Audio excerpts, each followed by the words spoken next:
I got no problem with our effort. We played really, really hard. And that's it.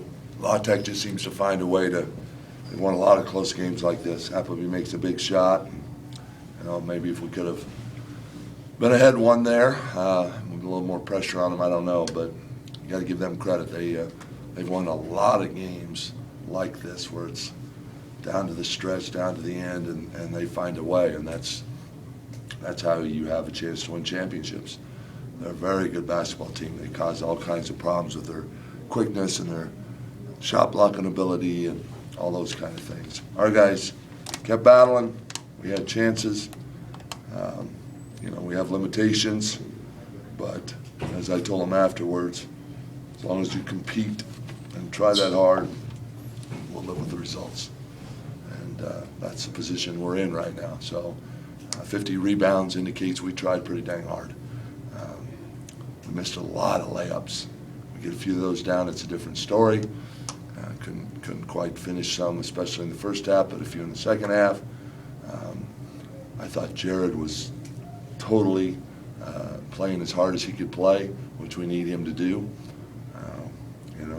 His effort on the boards, Spencer's effort on the boards, Ben has 8. Of course, we missed a lot of shots. There were a lot of boards to be had, but so did they. They missed a lot of shots.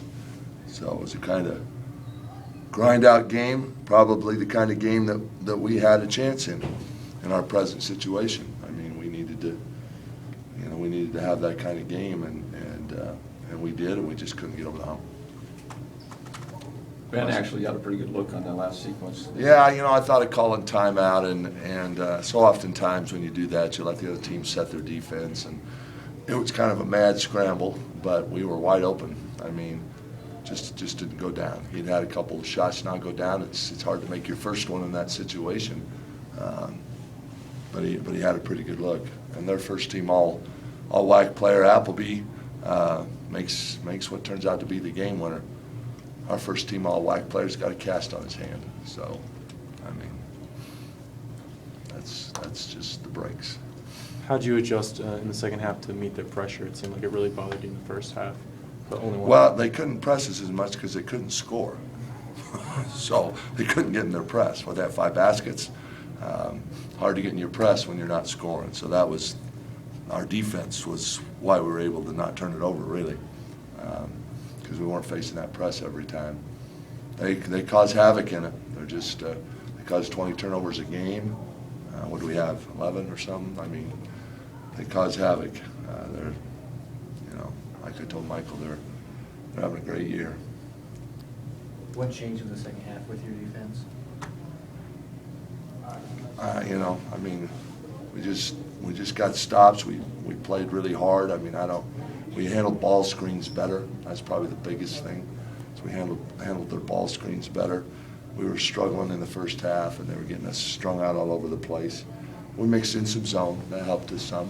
They missed a lot of shots against the zone. So just a variety of things helped our defense the second half. It wasn't one thing in particular. What's it like trying to piece together some offense in this situation? Well, you can see we're not piecing it together too well right now. We're having a hard time scoring. We've got to have more guys step up. We can't rely on 2 or 3 scores each game, and that's kind of what we've been the last 2 games. So it's particularly hard against them because you can't run a lot of your sets because they switch everything, and they're so like-sized and athletic that they can do that.